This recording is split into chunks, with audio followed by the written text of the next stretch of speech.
The Rust Belt, it was once the beating heart of America, a land where steel bent into skyscrapers, where automobiles roared into life, where coal and sweat powered the nation. Entire generations built their lives here. Towns grew into cities, cities into giants, and then something happened. Factories fell silent. In this video, we're journeying through 12 Rust Belt cities that Americans are leaving behind in staggering numbers. Some cling to survival, others are in freefall. And together, they tell a story of how an empire of industry can rise and vanish within a single lifetime. Before we set foot in any one city, you need the big picture. The Rust Belt stretches from the Midwest to the Northeast, Ohio, Michigan, Pennsylvania, Indiana, New York, and beyond. It's called the Rust Belt because its factories literally rusted shut as globalization, automation, and policy shifts gutted manufacturing after the 1970s. Jobs disappeared. Families followed. Those who stayed often faced poverty, crime, and collapsing infrastructure. Yet inside the ruins, there's still neighborhoods, stories, and human resilience. Gary, Indiana. Gary was once a steel giant, a city literally built for industry.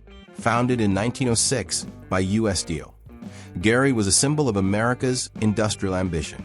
The mills along Lake Michigan roared day and night, drawing workers from across the country and immigrants from around the world. By the mid-20th century, Gary's population had soared past 180,000, and it was one of the fastest-growing cities in the Midwest. Back then, Gary was a place of promise. Whole neighborhoods sprang up almost overnight, with schools, theaters, churches, and bustling main streets. Families could afford homes, cars, vacations. The classic American dream was alive, forged in steel and sweat. But when the industry shifted, when automation replaced workers, when global steel undercut local mills, when the bottom fell out in the 1970s and 80s, Gary was hit harder than almost anywhere else. Jobs vanished, tax revenue collapsed, and the middle class fled. Today, fewer than 70,000 residents remain, less than half its peak. The result is haunting. Entire neighborhoods are ghostly quiet, with vacant homes outnumbering occupied ones.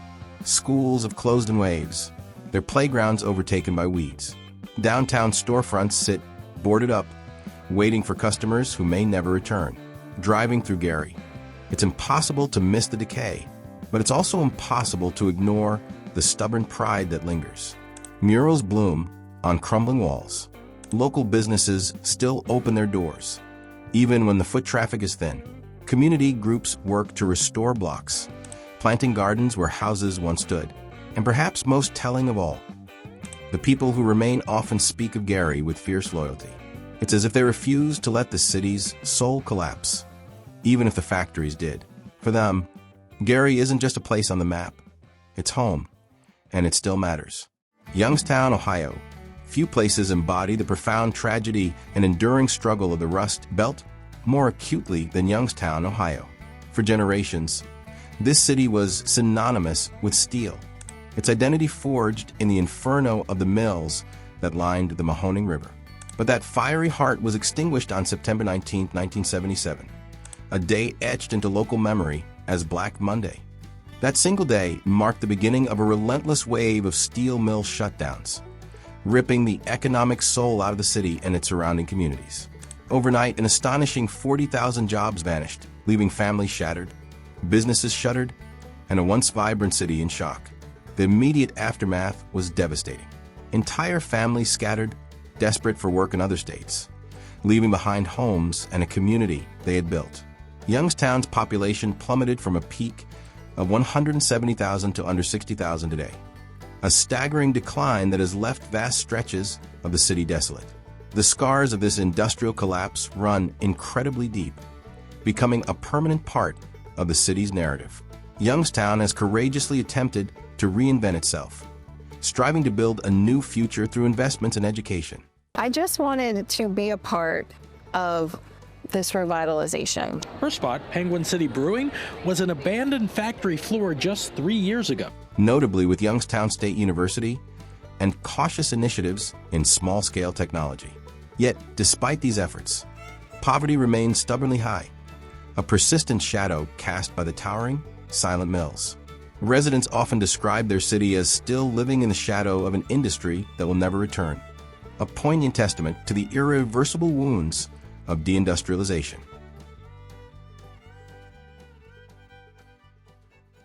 Flint, Michigan. Flint is a name America knows, but tragically not for its cars anymore, but for its water. Once a powerhouse for General Motors, the very cradle of the American automotive industry, Flint roared with prosperity. Its factories were synonymous with the American dream, drawing in workers from all corners of the country, pushing its population to a peak near 200,000 residents. The roar of the assembly lines was the city's heartbeat, a promise of stability and opportunity for generations. Yet, as the decades turned, the automotive industry contracted, and General Motors began its slow, painful exodus. Flint's lifeblood industry drained away, taking with it the jobs, the tax base, and the vibrant communities it had sustained. Today, the city's population has dwindled to under 80,000. The infamous water crisis of the 2010s was a devastating symptom, a stark, global revelation of just how fragile struggling cities can be when their economic foundations have already eroded. It exposed the deep-seated vulnerabilities that come with long-term industrial decline. But Flint's story is far bigger than just the water crisis. It's the quintessential American narrative of a city that lost its core identity, its lifeblood industry, and never found a clear, large-scale replacement. Its neighborhoods are now pockmarked with emptiness. Entire blocks where homes once stood are now overgrown lots, poignant reminders of what was. Yet within this landscape of loss, there are undeniable sparks of rebirth. Through grassroots art projects, determined activism, and resilient educational initiatives, new foundations are slowly, painstakingly being laid, not by corporate giants, but by the unwavering spirit of its remaining community. From state government, federal government, the business community, and just everyday people who really cared and wanted to see Beecher High School reopen. Flint remains a testament to both the profound challenges of deindustrialization and the enduring strength of human resilience. Erie, Pennsylvania, on the shores of Lake Erie. This city once thrived on shipbuilding, manufacturing, and heavy industry. In 1960, it had over 140,000 people. Today, it's around 92,000 and shrinking. Erie's decline isn't as dramatic as some neighbors, but it's steady. Young people leave for Pittsburgh or Cleveland, chasing jobs that simply don't exist at home. Walking downtown, you see glimmers of revitalization, breweries, universities, lakefront projects. But step outside the core, and the abandoned homes tell the truer story. Canton, Ohio. Canton is best known to outsiders for the Pro Football Hall of Fame, a shrine to the sport that captures the city's name every year during induction ceremonies. But beneath the spotlight of football glory lies a far heavier story, one rooted in steel manufacturing and decline. For much of the 20th century, Canton thrived as an industrial hub. Its factories produced steel machinery and appliances that fueled both local prosperity and the larger American economy. Good wages drew families from across Ohio and beyond. At its height, Canton's population approached 120,000, and its downtown bustled with shops, theaters, and restaurants. But as with its neighbor Youngstown, the collapse of steel in the 1970s and 80s hit Canton like a hammer. Plants closed or scaled back, thousands of jobs evaporated, and the steady flow of middle-class life began to drain away. By 2025, the population will have dropped to under 70,000, with neighborhoods hollowed out by abandonment. The economic pain is visible in the numbers. Poverty rates are among the highest in Ohio, and crime has followed the downward spiral. Once thriving commercial corridors now have stretches of boarded-up storefronts. Entire blocks of modest family homes sit vacant, the grass growing high around sagging porches. And yet, Canton's decline carries a cruel irony. It is world famous for football, a sport built on grit, teamwork, and toughness, qualities the city itself embodies. But fame and history are not enough to shield the city from economic gravity. Canton remains a reminder that no matter how celebrated, no matter how storied, a place can still fall victim to the same forces of globalization and deindustrialization that reshaped the Rust Belt. Still, locals often say that Canton's story isn't finished. The Hall of Fame Village project, small-scale revitalization efforts, and the determination of residents suggests that the city isn't ready to be written off entirely. Canton may be battered, but in the eyes of those who remain, it's still fighting. Buffalo, New York. Buffalo is one of the Rust Belt's more complicated stories. Once America's 8th largest city, with over 580,000 people, it dropped to around 270,000 today. The decline came with the fall of the steel, auto, and shipping industries. Yet Buffalo is also a city fighting hard to reinvent itself. The medical corridor, universities, and some tech investments have slowed the bleeding. Still, many neighborhoods remain gutted, proof that recovery is uneven, and abandonment doesn't vanish overnight. Akron, Ohio. Known as the rubber capital of the world, Akron was the headquarters of Goodyear, Firestone, and Goodrich. In the mid-20th century, tires made Akron rich. But as the industry moved overseas, the jobs vanished. Akron's population has fallen from 290,000 to around 185,000. Entire factory complexes sit empty, their smokestacks standing like gravestones. Akron has leaned into healthcare and polymers to survive, but the hollow spaces left by lost industry are still impossible to ignore. Detroit, Michigan. No Rust Belt list is complete without Detroit. The Motor City is not just another chapter in this story. It is the symbol of both the rise and the fall of American industry. At its height, Detroit was the 4th largest city in the United States, home to nearly 1.85 million people. It was the birthplace of the modern automobile, where Henry Ford perfected the assembly line, and where the big three, Ford, General Motors, and Chrysler, turned out cars that defined the American century. Detroit was wealth, innovation, and possibility. Families flocked here for good wages, stable jobs, and the promise of upward mobility. Entire neighborhoods flourished, from the wide boulevards of Woodward Avenue to the tightly knit working-class communities that grew around the plants. But the empire built on wheels eventually broke down. By the late 20th century, a mix of automation, outsourcing, foreign competition, and poor management within the auto industry began to unravel Detroit's economic foundation. Layer onto that the phenomenon of white flight in the mid-20th century, when tens of thousands of residents moved to the suburbs, draining the city's tax base. As jobs disappeared and the population collapsed, crime surged. Detroit became shorthand for urban decay. By the early 2000s, the city faced financial ruin, culminating in the largest municipal bankruptcy in U.S. history in 2013. The once mighty Motor City was reduced to headlines about abandoned houses, arson, and hollowed-out neighborhoods. From 1.85 million residents at its peak, Detroit now struggles to hold on to fewer than 620,000. Entire blocks are empty fields where houses once stood, and some streets are so deserted that nature has begun to reclaim them. And yet, Detroit's story is not one of unbroken decline. Drive downtown and you'll find gleaming new stadiums, trendy restaurants, and billions in private investment. The city has become a place of extremes. Rebirth in some corners, ruin in others. The contrast is jarring. Skyscrapers being renovated for tech firms while just a mile away, schools and homes stand abandoned, their windows shattered by decades of neglect. Detroit today is both a cautionary tale and a symbol of resilience. It shows what happens when a city bets everything on one industry. But it also shows the tenacity of those who refuse to give up, from local entrepreneurs to grassroots community groups. Thousands of Detroiters believe their city can rise again. Even if it never looks like the Detroit of old, Detroit may never return to its former glory. But perhaps that isn't the point. Perhaps its future lies in becoming something new. A city that has endured the worst and is still somehow alive. Toledo, Ohio, on the western edge of Lake Erie. Toledo was once a powerhouse of American industry, proudly known as the glass capital of the world and a crucial hub for the automotive industry.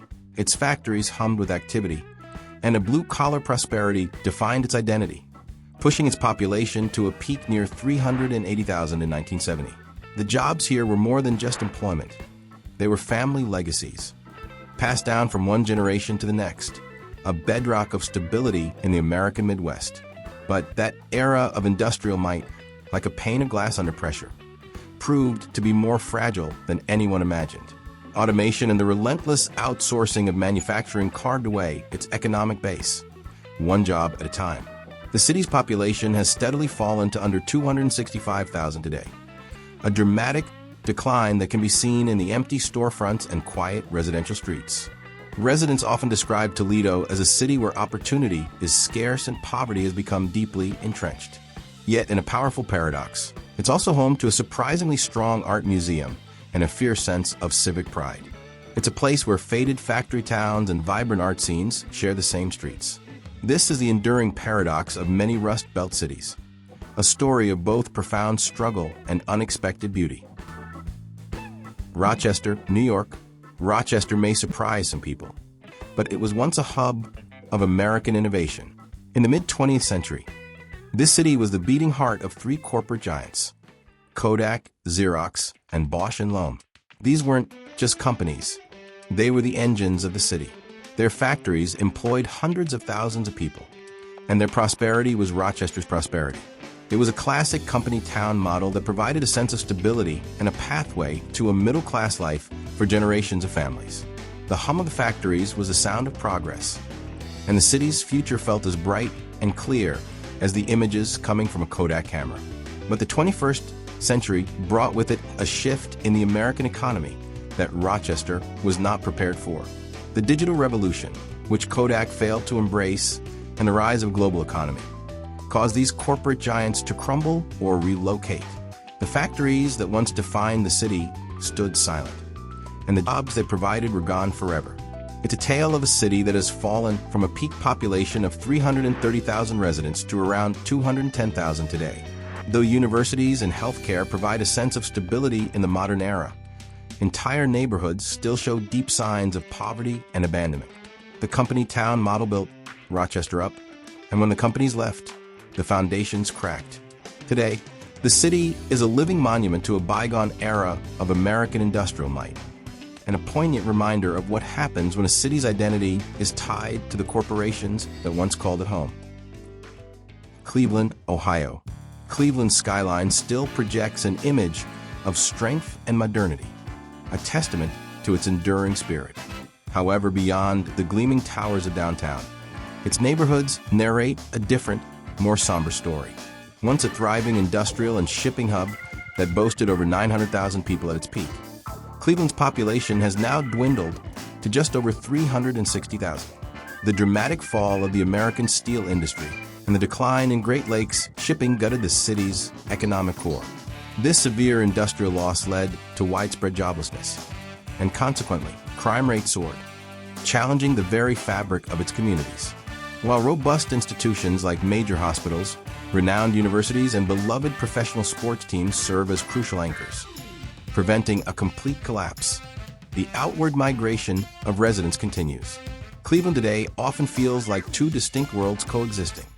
A vibrant, revitalized downtown pulsating with activity, starkly contrasted by vast stretches of surrounding neighborhoods grappling with persistent decline and a quiet struggle for renewal. St. Louis City, Missouri, often debated as Rust Belt, but its decline is undeniable. St. Louis City was once a titan of the Midwest, its industrial heart beating strong with over 850,000 residents at its peak in 1950. It was a bustling, prosperous city, a gateway to the West. But that era is now a distant memory. The industries that once fueled its growth collapsed, its economic engine seized, and today, fewer than 300,000 people remain in the city's core. The sheer scale of the population loss is hard to comprehend. It's left neighborhoods hollowed out, creating a landscape that has led some to call St. Louis the most abandoned city in America. Driving through its residential areas, you can see entire blocks where homes are nothing but empty brick shells and overgrown weeds. Though the surrounding suburbs continue to thrive, the core city is shrinking, a pattern that has accelerated for decades. And as of 2025, there has been no reversal in sight. The city feels like a living, breathing history lesson, a place where a past glory and a present struggle share the same streets. 12 cities, 12 different names, different skylines, different people. But they all share the same arc. A meteoric rise fueled by industry, followed by a brutal collapse. The Rust Belt story is more than a list of numbers or abandoned buildings. It's about what happens when a nation's priorities shift, when industries are left to die, when globalization outpaces local resilience. And yet here's the paradox. Even in the most abandoned corners, you'll find resilience. Churches still open their doors. Schools still teach. Artists still paint. Some families refuse to leave, clinging to the idea that one day, these cities will rise again. Maybe they will. Maybe they won't. But the Rust Belt is a time capsule of America itself. A reminder that greatness is fragile, and decline can come faster than anyone dares believe. So when we ask which city will be next, the real question is, what will we do about it?